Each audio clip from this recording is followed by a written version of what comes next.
कि आने वाले टाइम में हम सारे एडमिशन जो है आरटी में करेंगे। तो उसमें हमने जो निर्णय लिया वो था पहली क्लास का, कि पहली क्लास के जो एडमिशन हम करेंगे वो आरटी के माध्यम से करेंगे और 25% बच्चों को उसमें हम मौका देंगे कि जो गरीब बच्चे हैं, जिनके अभिभावक गरीब हैं, तो अगर वो हमें अप्लाई करेंगे और हम उनके नज़दीक के जो भी स्कूल हैं 25% बच्चों को वहाँ पे मौका देंगे, उनकी फीस सरकार देगी। लेकिन हमने पुनर्विचार करते हैं इस बात पे कि जो अभिभावक जिनकी आमदन कम है, हमने एक विचार किया है कि उन सारे बच्चों को भी हम एक पहली क्लास से छोड़ के दूसरी क्लास से लेके और 12वीं क्लास तक हम दोबारा से उनको मौका देने जा रहे हैं कि हम उनके एडमिशन भी, जिन स्कूलों में एडमिशन लेना चाहते हैं, तो हम कुछ स्कूलों के साथ बातचीत भी करेंगे, सारों के साथ जो मान्यता प्राप्त स्कूल है उनके साथ बातचीत करके, और हमने एक रेट जो फीस है वो निर्धारित की है। जो दूसरी से लेके 5वीं तक की फीस है वो 700 रुपये निर्धारित हमने की है कि हम 700 रुपये फीस देंगे और वहां उनको पढ़ने का मौका देंगे। ऐसे ही जो बच्चे 6ठी से 8वीं है उनके लिए हमने 900 रुपये फीस निर्धारित की है, और जो बच्चे 9वीं से 12वीं के हैं उनके लिए हमने 1100 रुपये फीस निर्धारित की है। तो वो बच्चे उनमें एडमिशन ले सकेंगे। और अभी जैसा आज ही हमने इस प्रकार के आदेश दे दिए कि किस किस स्कूल में कितनी कितनी सीटें हैं जहां वो एडमिशन कर सकते हैं, तो निश्चित तौर से हम उसको ये सारा का सारा जो है एक प्रोसेस है वो जल्दी शुरू करने वाले।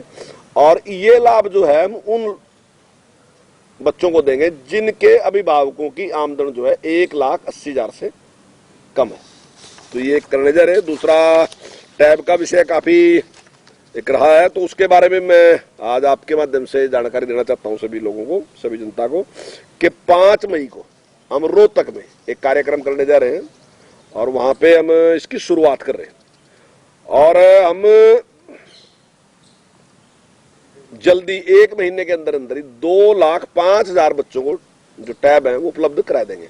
हमारे पास 1,05,000 टैब इस टाइम तक आ चुके हैं और जल्दी वो 2.5 लाख जो टैब है हमारे पास जल्दी पहुंच जाएंगे। तो 1 महीने के अंदर अंदर 2.5 लाख बच्चों को हम टैब उपलब्ध करा देंगे। एक अस्थायी मान्यता प्राप्त स्कूल जिनको इस वर्ष मान्यता देने का आदेश दिए गए थे, उन्हें स्थायी मान्यता के लिए अप्लाई करने का मौका हम देने जा रहे हैं कि वो दोबारा अप्लाई कर सकते हैं। अगर वो नॉर्म पूरे करते हैं तो उनको मौका देंगे। ऐसे स्कूल जो है उनकी संख्या 1200 है।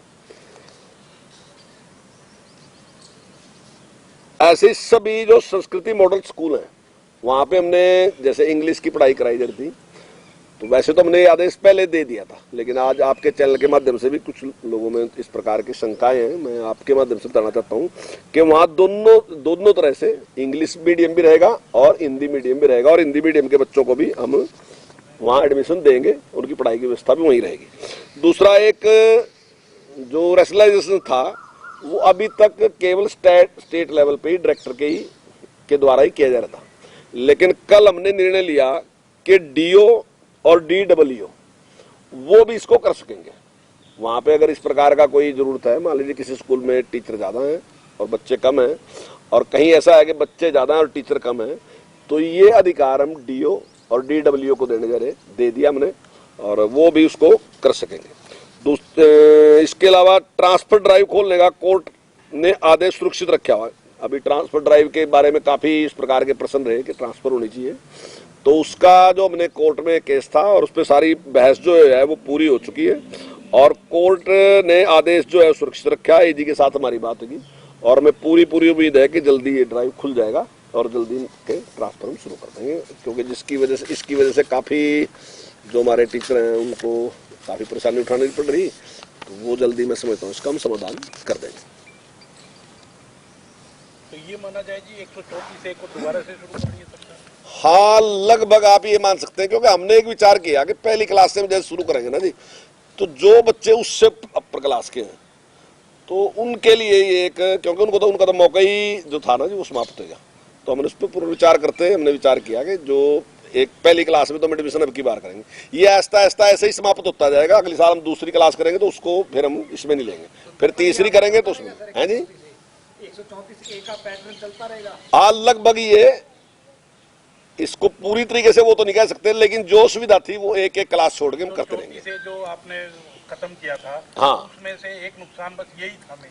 हाँ, मेन नुकसान जो था अभिभावकों को लग रहा था कि था भी, और इस प्रकार का एक सवाल उठाया तो हमने उसमें पुनर्विचार किया और हमने कहा कि भी जो हम एक क्लास में जो आरटी का दे रहे तो उसकी बजाय जो बाकी बच्चे की क्लास है उनमें वो लाभ हम देते रहेंगे और एक एक क्लास में एडमिशन करते जाएंगे। अब ये जरूरी नहीं है कि पहली क्लास से ही एडमिशन लेना पड़ेगा, कोई 5वीं क्लास में भी एडमिशन लेना नहीं, पड़ेगा। हाँ वो अलग है, लेकिन आरटी में जो एडमिशन है वो पहली क्लास का है। हम पहली क्लास में एडमिशन करेंगे, वो बच्चे अगली बार दूसरी में आ जाएंगे, फिर हम पहली में करेंगे वो तीसरी में आ जाएंगे और ऐसा ऐसा ही पूरा हो जाएगा।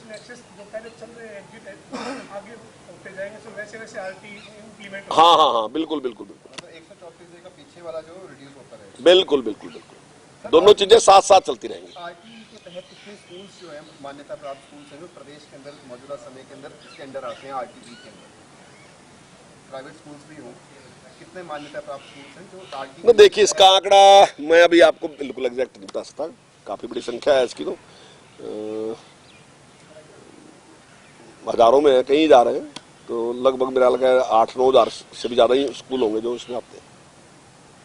तो सर इसके लिए पहले जो एग्जाम होता था बच्चों को एग्जाम देना पड़ेगा या आय प्रमाण पत्र दे करके 1 लाख? नहीं, देखिए वो टेस्ट तो नहीं देना पड़ेगा, लेकिन जो एडमिशन का हमने क्राइटेरिया रखा वो यही है कि जो जिनकी आमदन 1,80,000 से कम है उन्हीं को इसमें अवसर दिया जाएगा। लेकिन कुछ निजी स्कूल विरोध कर रहे थे, वो कह रहे थे कि आपने हजारों करोड़ रुपए उनके देने हैं और वो आप दे नहीं रहे हो, तो फिर दोबारा फिर वही। नहीं, देखिए मैंने पहले भी कहा था कि हमने किसी के पैसे नहीं देने। अभी मेरे पास प्राइवेट स्कूल की एसोसिएशन आई थी और मैंने उनसे भी कहा है कि अगर किसी के भी पैसे हैं आप वो क्लेम करें तो हम देंगे, अगर मान लीजिए आप क्लेम ही नहीं करेंगे तो हम कैसे देंगे। और मैंने उनके जो उनकी यूनियन के नेता थे मैंने उनसे कहा कि आप ही पता करके आप हमें बता दो, अगर किसी का हमने कुछ भी देना है तो निश्चित तौर से हम उनकी पेमेंट कर देंगे। लेकिन इसमें हमने सबसे बड़ा एक काम किया कि जहां पहले 300 रुपए थे वो 300 रुपए जो अभी मैंने आपसे 500 कहा था वो 300 के बढ़ा के हमने 600 कर दिया, डबल कर दिया। और इसी प्रकार से जो 500 थे वो बढ़ा के हमने 900 कर दिए और जो 700 थे वो बढ़ा के हमने 1100 कर दिए। तो काफी मतलब अच्छी राशि हमने इसके लिए डिक्लेयर कर दी। तो स्कूलों के जो एसोसिएशन थी उसकी एक ये भी मांग थी कि जिन स्कूलों को मान्यता प्राप्त नहीं मिल रही थी, उनकी मान्यता जाने वाली थी, स्कूल बंद करने वाला था विभाग, उनको आपने एक मौका और दे दिया। उनको एक मौका और दे दिया, जो लोग नॉर्म अपने पूरे करते हैं तो उनको मान्यता दे देंगे। सर मुख्यमंत्री बड़ा दस्ता ने कई जगह उसमें हमने ये भी दे दिया कि अगर वो उसको पूरा करने के लिए अगर कुछ जरूरत सरकार की तरफ से है, मान लीजिए आज स्कूल के पास इस प्रकार की स्थिति नहीं है, अगर कुछ उसकी जरूरत है तो निश्चित तौर से हम उसको सपोर्ट करेंगे ताकि वो अपने नॉर्म पूरे कर ले। सर मुख्यमंत्री बड़ा दस्ता ने बहुत छापेमारी करी और एनसीईआरटी की नकली किताबें भी पकड़ी और कई जो बुक संचालक है वो किताबों की रसीद नहीं देते। आपने भी सख्ती आदेश दिए थे कि ना तो स्कूल वाले किताब दे सकते हैं ना कुछ कर सकते हैं। क्या स्थिति है सर, एनसीईआरटी की बुक उपलब्ध है या ये नकली कारोबार करने वाले लोगों का मायाजाल इतना ज्यादा है कि इसको काबू करना पड़ा? देखिए उस पर कल बातचीत हुई थी, निश्चित तौर से चिंता का विषय है और हम पूरी सख्त कार्रवाई करेंगे जिन लोगों ने इस प्रकार का व्यवहार किया। ठीक, 5 मई को पहली खेप में आप कितने टैब दे रहे हैं और कहाँ पर? देखिए लगभग 5.5 लाख टैब जो हैं हम बच्चों को देने जा रहे हैं और अभी हमने निर्णय किया कि हमारे पास इस टाइम तक 1.5 लाख टैब उपलब्ध हैं, हमें मिल चुके हैं और इस महीने के लास्ट तक 2.5 लाख से ज्यादा हमारे पास आ जाएंगे। जिस जो ऑर्डर दे रखा जिस प्रकार से उन्हें पूर्ति करनी है उसके हिसाब से 2.5 लाख से ज्यादा हमारे पास आ जाएंगे। 5 मई को अब रोहतक में एक कार्यक्रम करने जा रहे हैं जहां हम उसकी शुरुआत करेंगे और हम वहां भी शुरुआत करेंगे और पूरे हरियाणा में काफी बड़ी मात्रा में बहुत से स्थानों पे बच्चों को टैब दिए जाएंगे, सैकड़ों जगह पे बच्चों को टैब दिए जाएंगे, बल्कि सैकड़ों के से भी बल्कि 1000 जगह हो सकते हैं कि वो हम टैब बच्चों को उपलब्ध कराएंगे। हाँ, हम 5 तारीख को लगभग 2.5 लाख टैब बच्चों को उपलब्ध करा देंगे। कौन सी क्लास? नहीं, 10वीं 11वीं 12वीं। सर टैब्स के अंदर जिस तरीके से आपने कहा कि 10वीं 11वीं और 12वीं के जो अगर बच्चों के बाद वो 9th के बच्चों को दोबारा वो वापस करेंगे, जो टैब्स हैं उनके यूज के बाद जो है वो नहीं 9th को नहीं वापस करेंगे। हमने ये कहा कि जो जैसे अपना +2 करने के बाद जब बच्चा जाएगा तो टाइम हमारा वापस करके जाएगा वो तो हम देखेंगे, किसको देखें और क्या स्थिति है और कितना किस पोजीशन में है। सर जैसे पूरे एक साल के दौरान टैबलेट्स में टैब्स जो है कोई कमी कोई खराबी आती है उसमें टेक्निकल, एक साल की उसकी गारंटी है कि अगर एक साल में कोई भी खराबी आएगी तो जो जिस एजेंसी से हमने खरीदे वो उसको ठीक करेंगे।